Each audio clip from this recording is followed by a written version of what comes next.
Köszönjük Viktornak is a beszélgetést, nagyon-nagyon érdekes részeket tudhattunk meg a budapesti Páholynak a korai éveiről.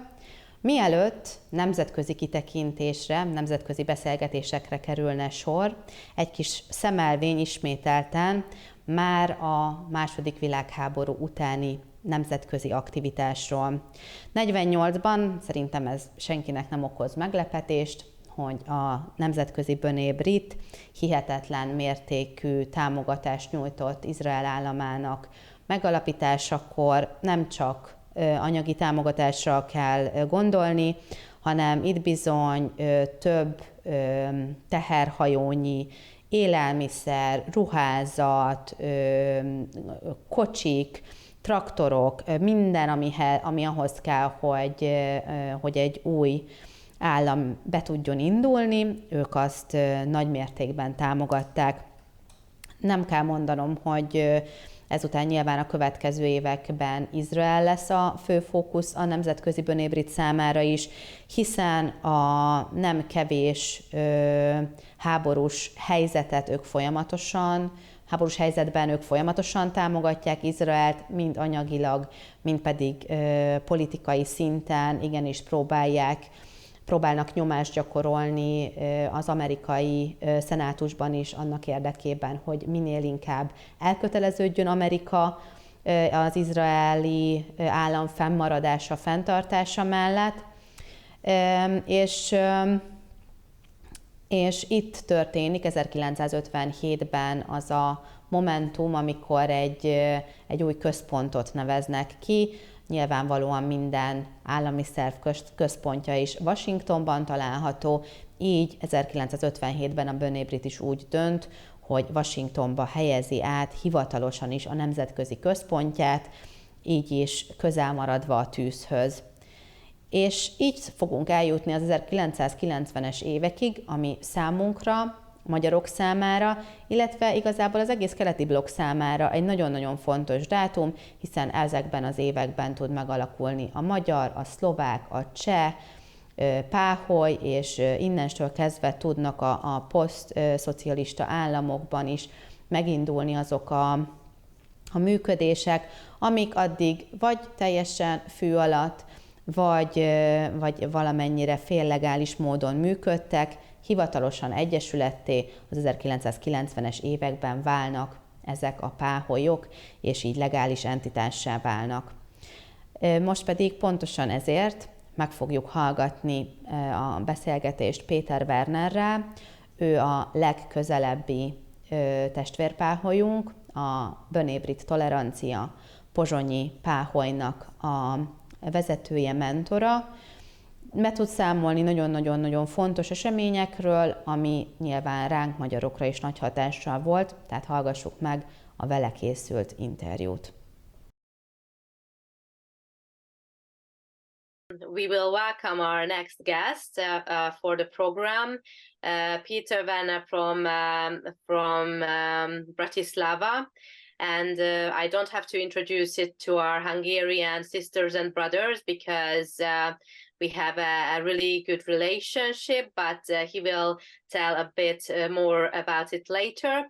First of all, welcome, Peter, and I would like to ask you to introduce yourself. How did you get in touch with B'nai Brit, and how was your whole lodge founded? Okay, I am the member of B'nai Brit from the very beginning. I was the founding member of the lodge.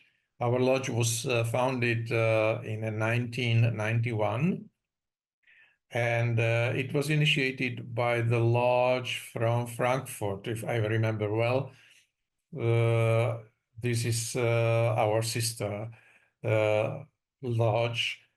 And at that time, I was still active.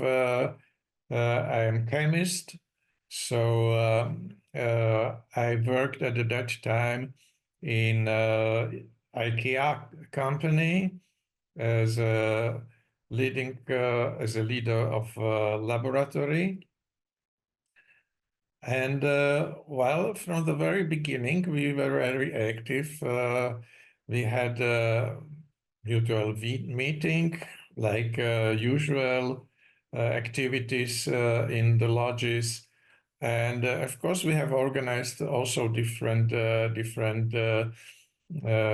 activities for outside public. So I remember very well on a conference about anti-Semitism. So this was quite a big conference with the participation of politicians and specialists in combating of anti-Semitism. So this was the very beginning of our lodge. Perfect. And if you have already started to talk a bit about the event, I would like to ask you about your connections to the different lodges, because actually we have a really good relation, as I was mentioning in the very beginning. If you can tell a bit about that, how who are these four lodges who are cooperating, what was the tradition, especially before COVID, what were the different gatherings about, and also if you can tell a bit after answering this question, that how do you find yourself in B'nai Brit Europe, and in a bigger scope, what are your relations with B'nai Brit International? If we start to speak about the relationship to other lodges, I must mention one exceptional person, who was Erika van Gelder from Holland. And she has worked as a leader of the Commission for Eastern Europe. She was native from Romania, so she understood very well the problems which we had at the really beginning of our activities, as we were not free society after the revolution, Velvet Revolution in '89. We had no experience with such activities. So she was very helpful. And in this connection, we had then participated in these activities of Commission for Eastern Europe. In that time, we had contacts to the lodges from England, from France. Everybody who took part in these activities, everybody was very valuable to help us. And of course, our lodge was then very active in this activity. And we have even organized one meeting here in Bratislava. So this is a little bit memory from the end of 90s of last century. Later on in 2004, I think, I was elected for the first time the president of our lodge. And my slogan was, we need to work for outside, for other people, and we need to do something for ourselves. What we do for ourselves is quite normal, that we organize our meeting regularly, at least once per month, and we invite interesting people from politics, from social life, from culture, and such personalities have lectures at the beginning, and then we have discussion about mutual topic. So this is what we do for ourselves. And of course, we have organized something for the public from outside of the lodge. Mainly, we were engaged in different fundraising activities. For example, I remember only from last years, after the war in Gaza,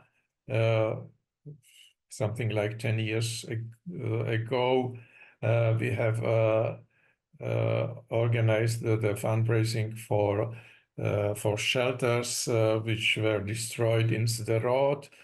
When I speak about the newest history, we have organized fundraising for Ukraine and nowadays also for Israel. If I speak about Israel, nowadays we have a very close cooperation with the organization Maccabi Slovakia. Maccabi Slovakia, and we have joined these activities, and we have financed the people who were evacuated from the borders area, and we financed directly an project in Kfar Maccabia in Ramat Gan, and we financed the stay of the people who are living and evacuated there for the moment. We have also initiated Bnei Brit Europe fundraising. So this is about the last activity. Before, we have fundraised for the people who came from Ukraine. We have here thousands and thousands people who have left Ukraine and who lives in Slovakia nowadays. We have also Jews who have joined our community, and for these people, mainly for Jews, we have also given some welcome money.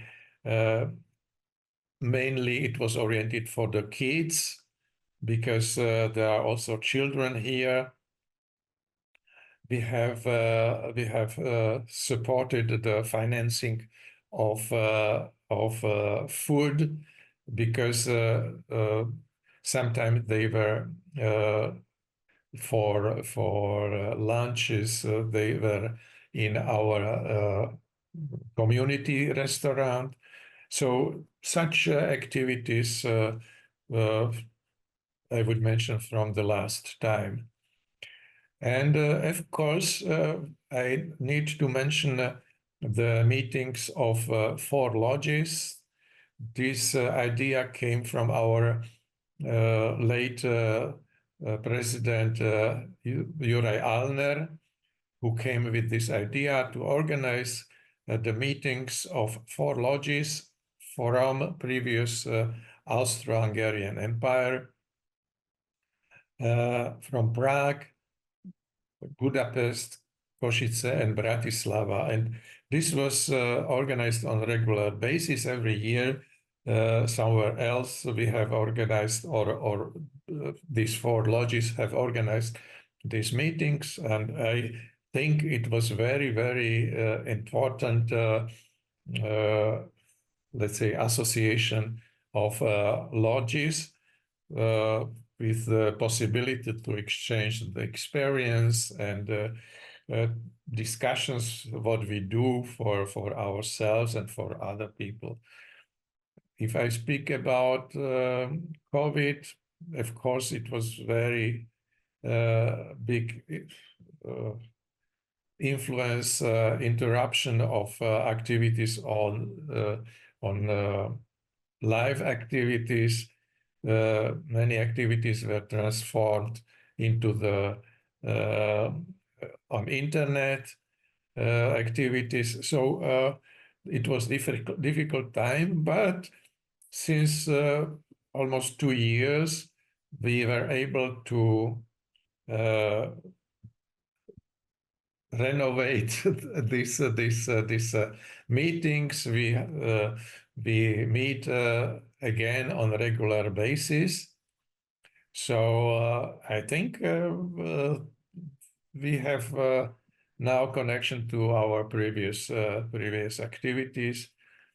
Just because I remember that just last year it was that finally we could visit you, and it was like really lovely, because I know that before you visited us in 2016, and the next upcoming conference was about to be in 2020, but because of COVID it was all postponed, and it was all on Zoom, and then 2022 it was on Zoom as well. You were always invited, and thanks God you were able to join on Zoom, but it was last year when it was the first time after COVID, so we could visit you.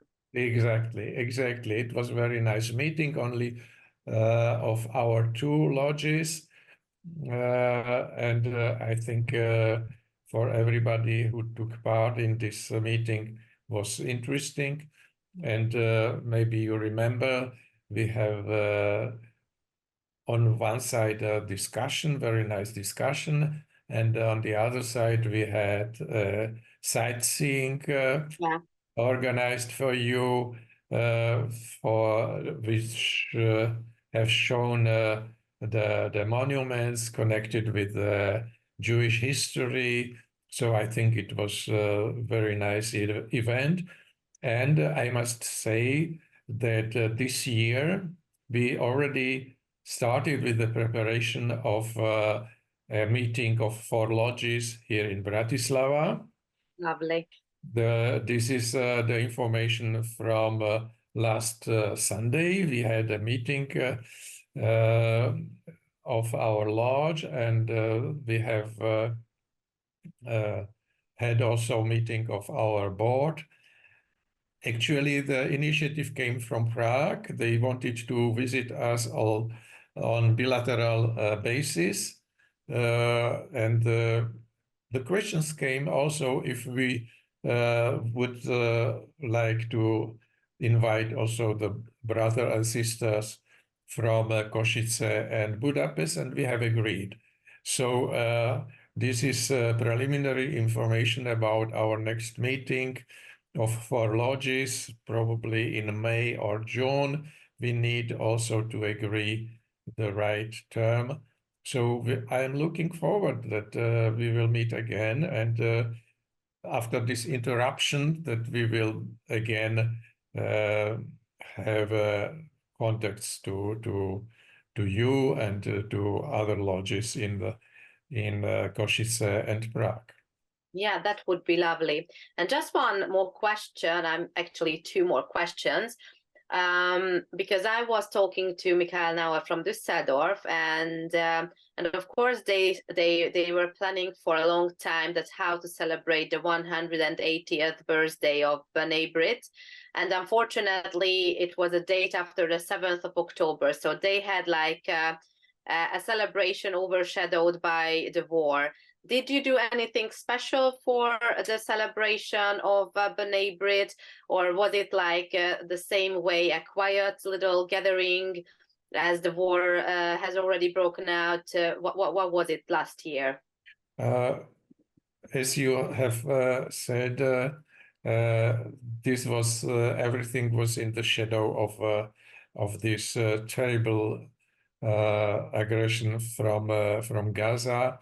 So we didn't organize anything special. We had only our closed meetings of the lodge, and we have remembered this event in a discussion, and we have remembered it at what base this B'nai B'rith organization was founded.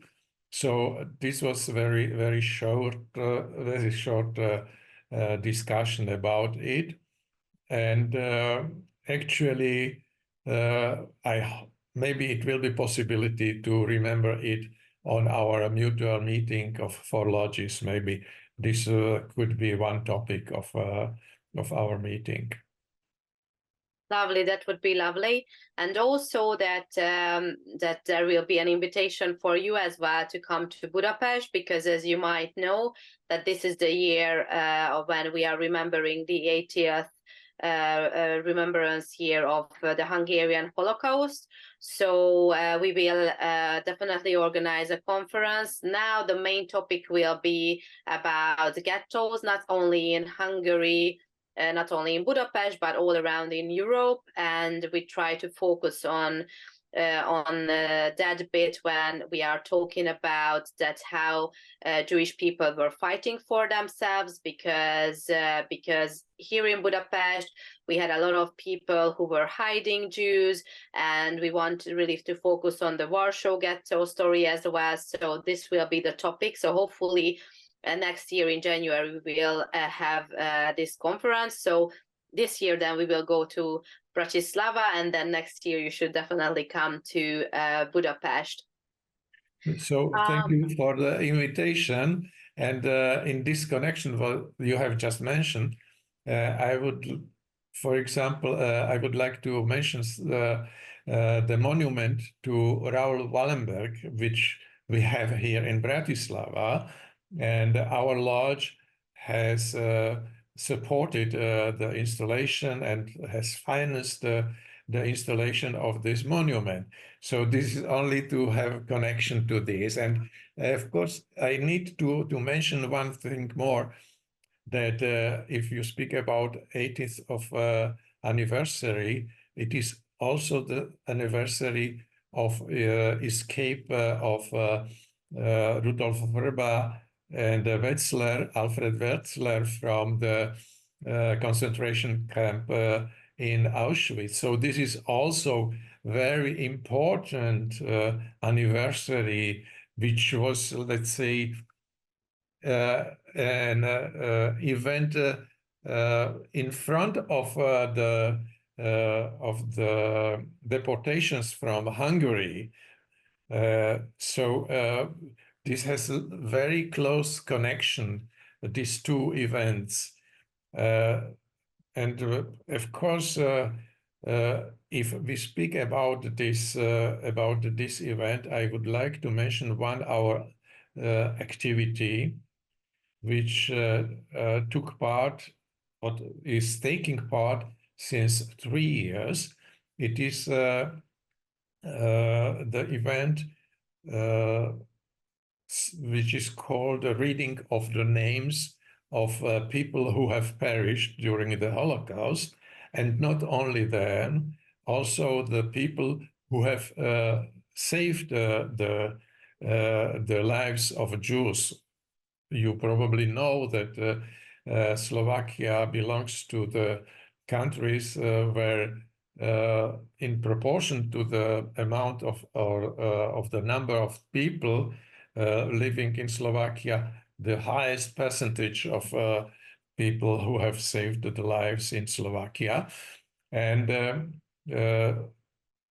since, as I have mentioned, since 3 years, it is organized in the frame of the whole Slovakia, reading of the names of those people. And last year, approximately 130 towns and villages took part in this event. And it starts with the sirens at the beginning, like in Israel and Yom HaShoah, when the life in Israel is stops.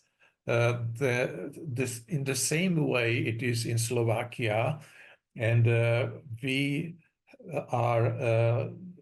Our lodge has participated in this event. On one side, we have initiated through our contacts different people in towns and villages to somehow initiate this activity on one side, and also we have financially supported this event. So if we speak about this type of activities, that's our contribution. Yeah, I think like we will have a lot of topics to talk about in May, or in June, whenever we will meet up. But for now, I would like to thank you for the lovely interview. I think it's really important to see that how the different lodges are operating in all around Europe, and it was really nice to hear from you that how it is going in Slovakia. So see you in person soon, and until then, I would like to thank you again for the interview. Thank you too, and see you in Bratislava, Budapest, and everywhere where we have something to do and what could be useful for us and for everybody. Exactly. Thank you. És akkor köszönjük Péternek is, hogy rendelkezésünkre állt.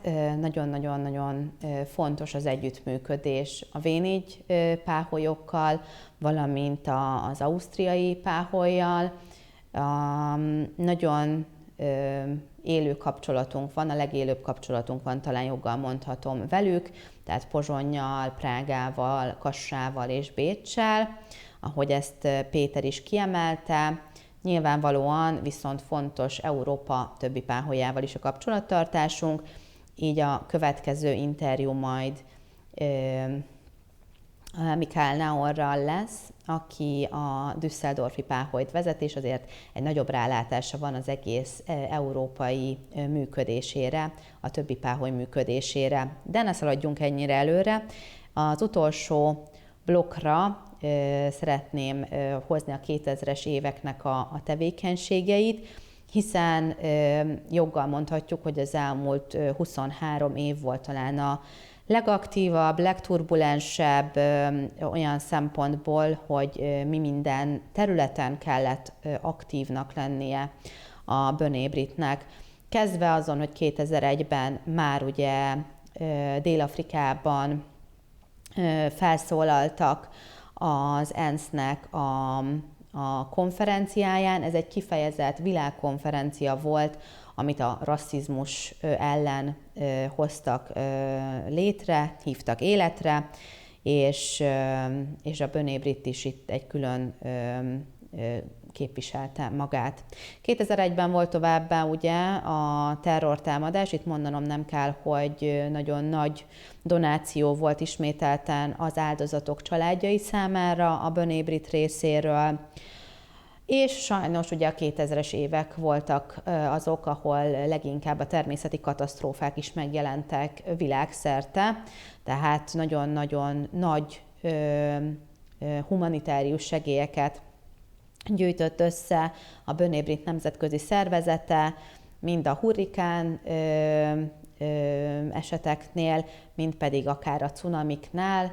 Nem megyek bele a részletekbe, mindannyian tudjuk, hogy mennyire sok éves szinten milyen sok ilyen természeti katasztrófa történt, melyen a Bönébrit nemzetközi szervezete minden egyes alkalommal nagyon nagy jelentőséggel hozzájárult az áldozatoknak és a károsultaknak a tovább túlélésére. Itt kell megemlítenünk azt is, hogy az elmúlt 2 év, vagy inkább 4 év ismételten nagyon-nagyon hangsúlyos volt. Itt kell megemlíteni, ugye, hogy a Covid vakcinák szétosztásában nemzetközi szinten előjárta a Bönébrit. Itt kell kiemelnünk a 22-ben megindult ukrán katasztrófával kapcsolatos segélygyűjtést, tehát nyilván Ukrajnában is több páholy működik, akiket nemzetközi szinten támogatott a Bönébrit ebbe a kampányba. Nyilvánvalóan a magyar páholy is becsatlakozott, és ugye itt jutunk el egészen a 23. október 7-i legutóbbi izraeli háborúhoz, ahol szintén naprakészen jelen van a nemzetközi Bönébrit, mind adományok szintjén, mind pedig politikai nyomásgyakorlás szintjén. És akkor most nézzük is meg az utolsó interjúnkat. Ahogy mondtam már, Michael Naor lesz most a vendégem, egy nemzetközi, egy európai kitekintést fogunk most meghallgatni, hogy is működik egy német páholy, és hogy is működnek a német páholyok, mert nyilván Németország elég nagy ahhoz, hogy több páholy is működjön. All right, so I would like to welcome Michael Naor from Düsseldorf. And as we have talked prior with Magda and Peter from Budapest, now we are looking around in Europe, and we are talking about B'nai Brit within Europe, and just like viewing from a bigger scope that how many activities are in Europe and how many lodges are in Europe. So first of all, welcome. And first of all, I would like to ask to introduce yourself. That's how did you get in touch with B'nai Brit? And yeah, whatever you want to share with your about your personal experience with B'nai Brit. Okay, thank you very much, Theodora. It's a pleasure and an honor to be invited to this talk with you. It's a special pleasure for me because I have a special point in my heart for Budapest. And my mother was born in Budapest, even though she lived and grew up in Bratislava, but her maternal grandfather was Rabbi Moshe Pfeffer, was living in Budapest with his family. So it's a special, a special treat for me. Yeah, about myself,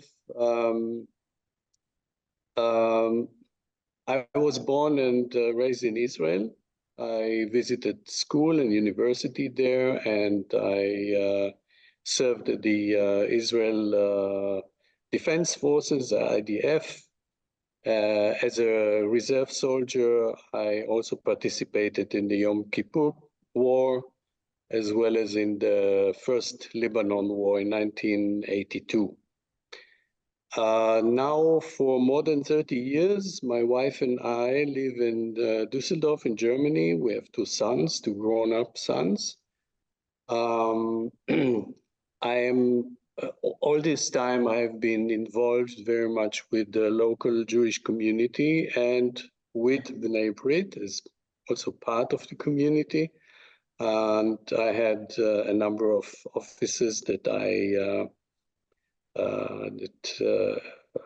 took upon myself or were given to me, whatever you want to call it.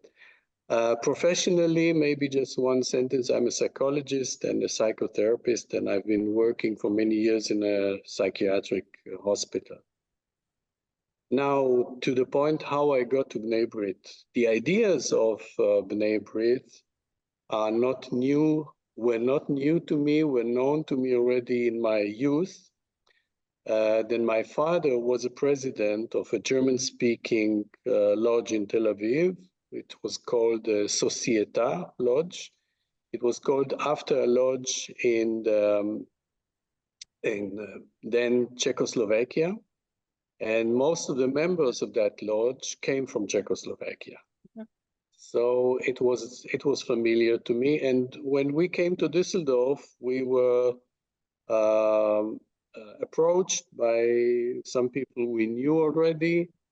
And they asked us to, they invited us to come as guests first, and then we were also introduced as new members, you know, the whole procedure. And for me, when I'm doing something, then I'm doing it with all my heart. So I was always active in the lodge, and I became very quickly, I became a president. I served as a president for 4 years. And then later, years later, I served again as president for 4, maybe even 6 years. Mm-hmm. Now, the last, at the moment, I'm the mentor of the lodge. I have been also a member of the executive committee in BBE. And at the moment, I am president of the German and Dutch-speaking region of European B'nai Brit. All right, so we are celebrating now the 180th birthday, basically, B'nai Brit International. And I know that you have really good connection with B'nai Brit International. So did you do some special event for celebration, or you can talk about different events, because I know that you are celebrating the Israel Day, so you can just like talk about a bit of your general schedule of the year, but especially if you had something special for the 180th anniversary, that would be lovely to hear about. Yeah, but we we planned actually well, let's put it this way. We usually have every 2 years the elections of the officers and also the inauguration of new members. And this was planned for November, like end of November last year. And we we started planning it many months earlier, of course. And this was planned to be the motto of the evening, 180 years Bnei Brit. Amongst others, we planned, I asked Dan Mariashin, the CEO of BBI, to give us video message now. Then what happened, we all know what happened on October 7th in Israel. It was terrible. And we were thinking, the board, we were discussing what are we going to do. One idea was to cancel everything. And then we said, no, let's not cancel it. Let's celebrate, but we were planning to have music with dancing and everything. We cut out the music, no music, just in the background, Israeli, quiet Israeli music, no dancing, no party. And the whole evening is going to be a solidarity dinner dedicated to collect donations for Israel. And this is what we did.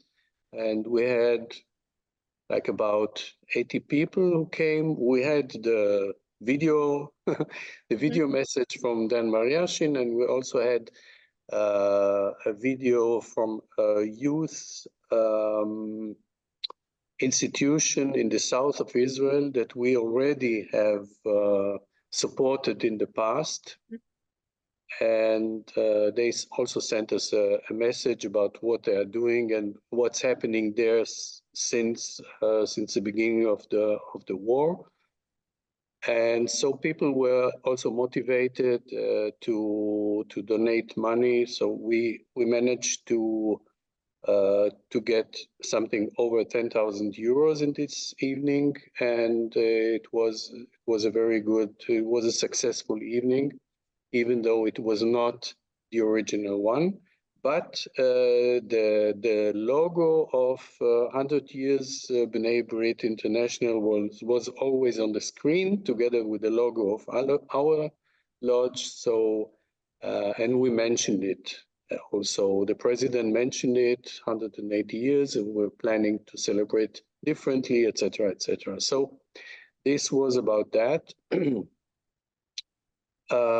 Since then, we have, of course, donated further and organized some events in order to get money that people would donate. So that's what we did in connection with the 180 years of BBI. And maybe it's not exactly our lodge, but the lodge in Berlin had in January their own, they didn't have new members, but the inauguration of the new board, and there's a new president. The new president was elected, and they asked me to do the ceremony of the inauguration, and then to give a lecture about Bnei Brit and about Europe and what's happening. So I used the opportunity to bring the whole history of Bnei Brit International and Bnei Brit in Europe, and until the situation that we currently have in Europe. So this is also maybe in that respect. That's lovely to hear that you are getting together, not even with your lodge, but within, I guess, in Germany. How is your connection? Because in Hungary, we just have one lodge in Budapest, but in Germany, I know that you have more lodges. So do you have like an annual gathering, or just occasionally you are getting together, or how is it going where you have more lodges than one? In Germany itself, we have at the time 4 lodges, actually 5, but one of them is really not functioning, so it's only on paper. So let's say 5 lodges, but 4 functioning lodges. But then there are 2 lodges in Switzerland, in Zurich, and 1 lodge in Vienna, and we are associated because all these lodges are German-speaking lodges, of course, which is easier for us than just the lodges of Germany or just the lodges of Switzerland. I mean, Switzerland, there are of course also French-speaking lodges. Yeah. And the German-speaking lodges had a tradition, like until about one and a half years ago, we had every year at least 1 meeting of the presidents, always in a different place. Once in Vienna, once in Berlin, once in Düsseldorf. And we were exchanging about programs and ideas and problems, of course. We always have problems as a Jewish organization, of course. And we also exchange ideas about how to deal with problems concerning Neighborhood Europe, concerning our leadership in Neighborhood Europe, in Neighborhood International, and so on and so on. So that's the regular exchange that we used to have. Now, because we are, as I said, the German Dutch-speaking region, it's a different constellation. So we also have the Dutch lodges. Unfortunately, there were 2 lodges and now it's only 1 lodge. 1 lodge closed last year. So it's only the lodge in Amsterdam. And we are exchanging mostly in the past 1 year or so, 1.5 years, mostly via Zoom. Yeah, but this is what we plan to meet also in person. Yeah, this is why I was like really curious, because you probably know that we are in good connection with the other V4 countries.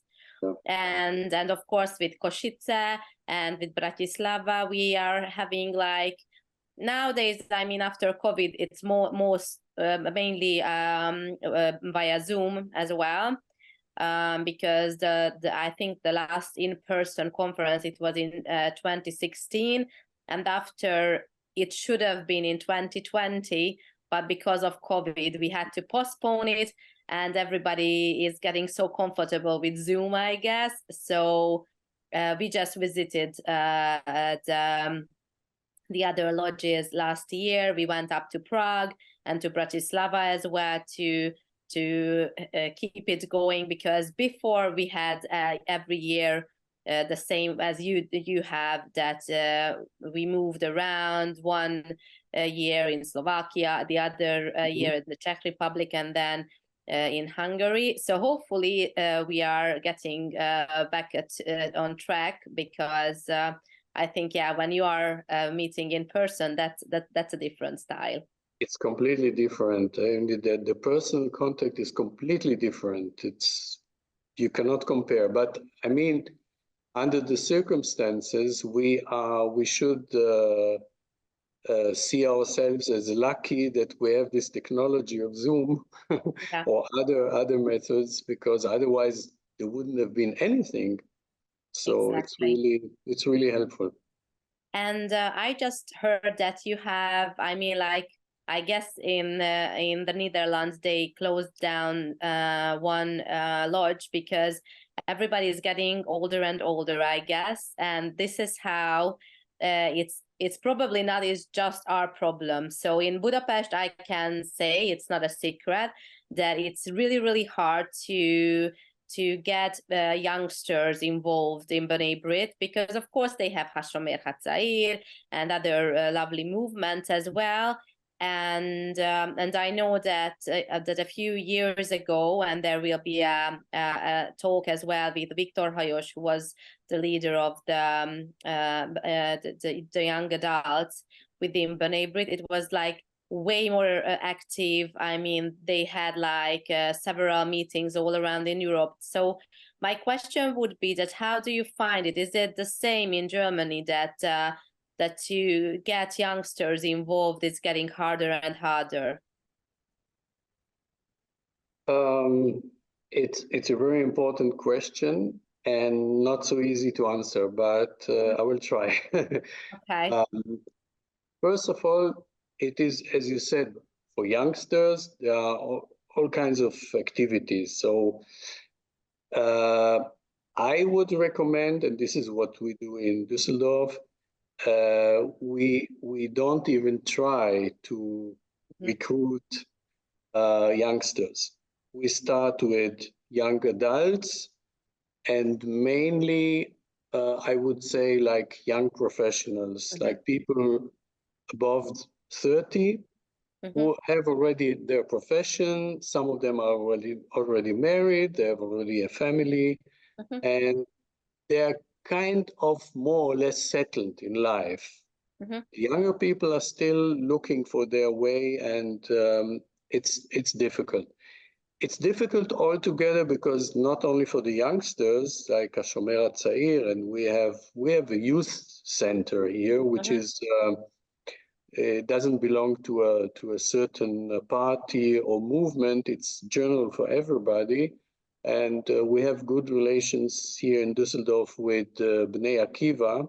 They send shlichim each year, you know, like,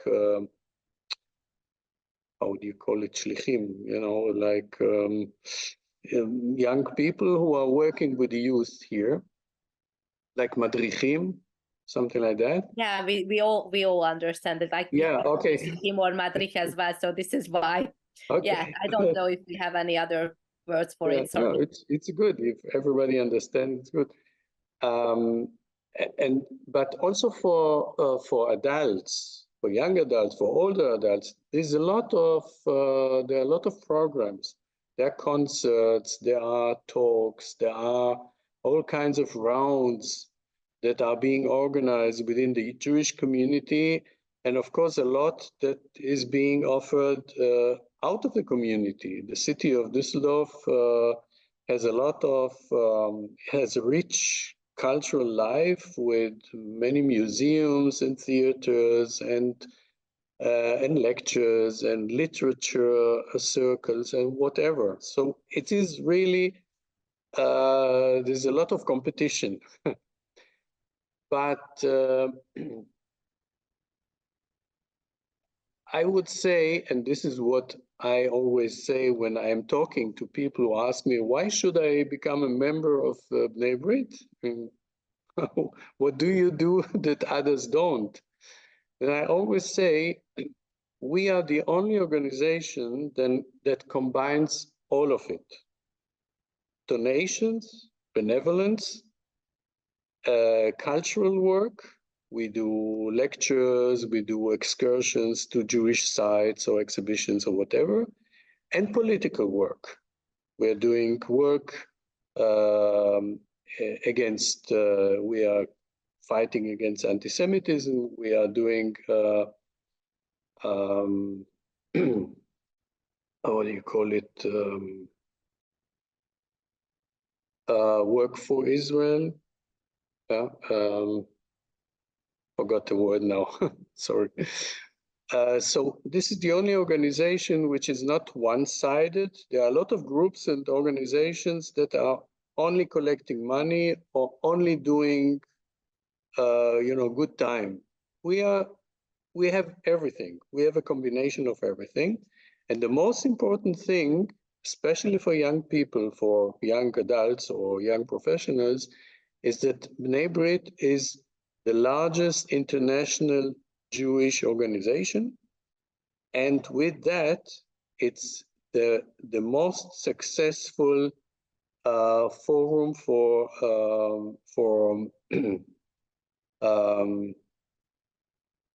not interacting, for networking.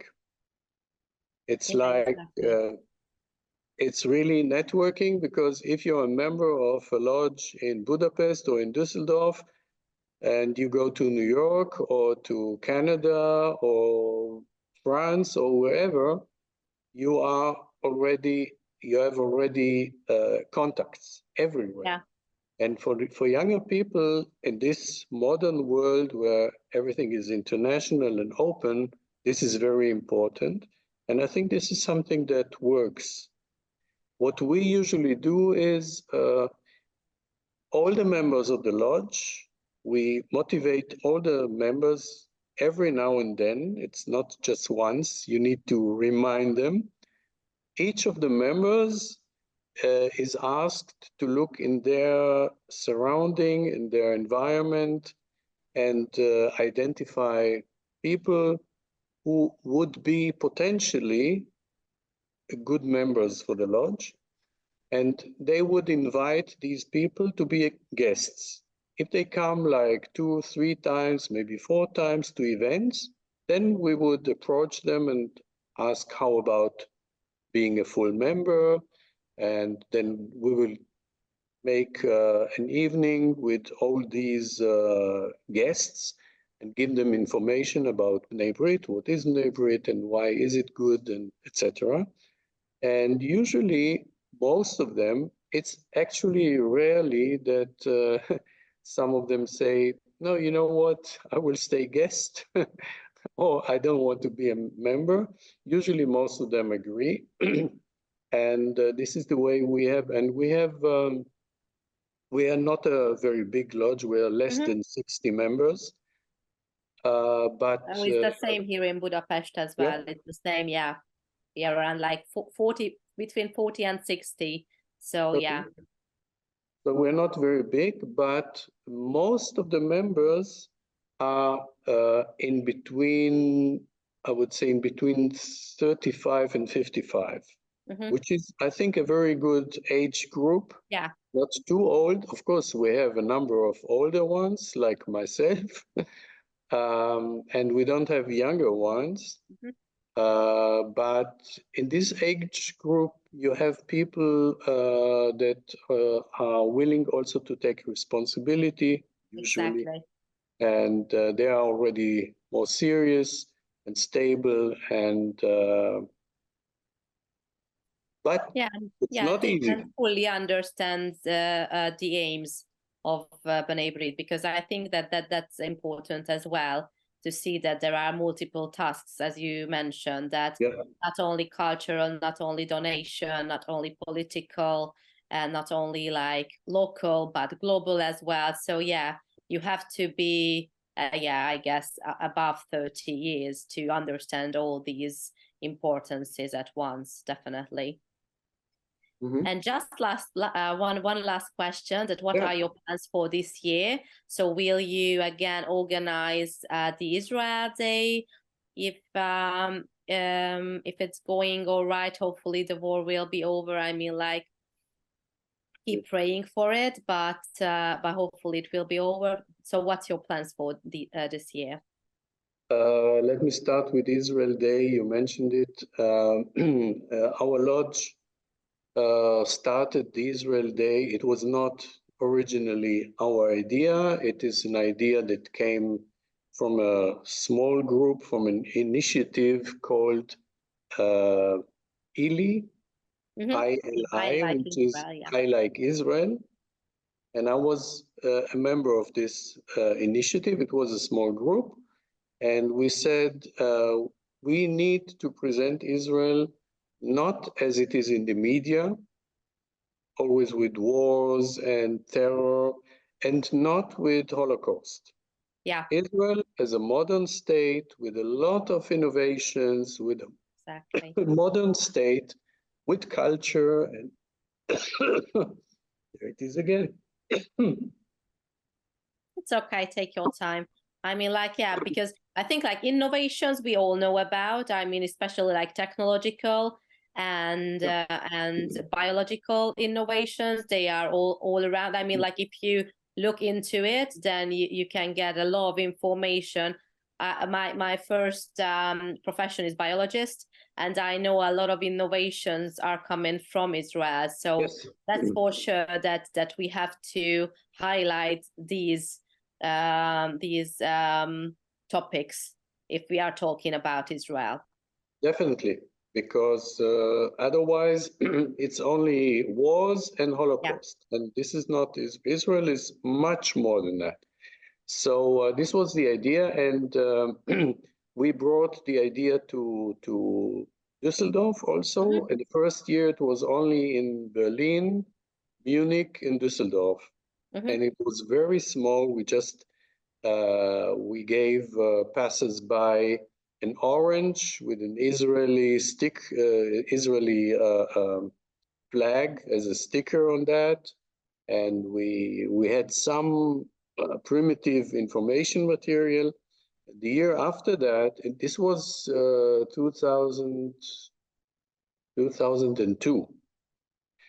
And the year later, it became already more organized, and we had like booths in a central place in the city, and the mayor came and gave a speech, and the media came, and there was music and was falafel there, so it became like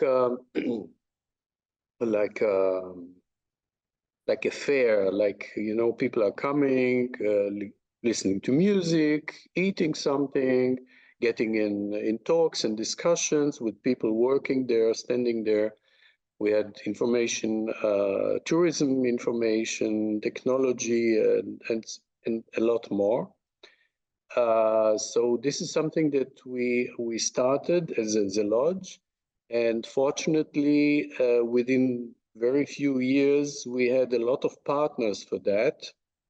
The Jewish community, the German-Israeli Society in Düsseldorf, the Society for Cooperation between Christians and Jews, and also some young people from the parties, from the political parties, etc., etc. So now we are, as a lodge, we are one part of the organizers, but we're not that much involved as at the beginning.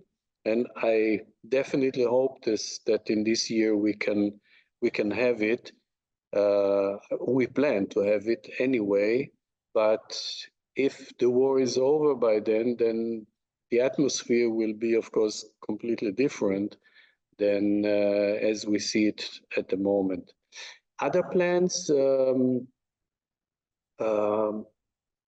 we are planning to visit a museum in Krefeld, which is a city not far from Düsseldorf. It's a villa that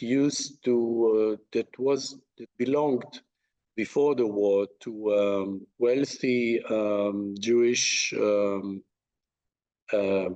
businessman, let's say, an industrialist actually, who died in the Holocaust. And this villa is now a museum about the period of the Holocaust in Krefeld, in this city. Then we are planning to have lectures about Franz Kafka, because it's the Kafka year in this year, and some other anniversaries of some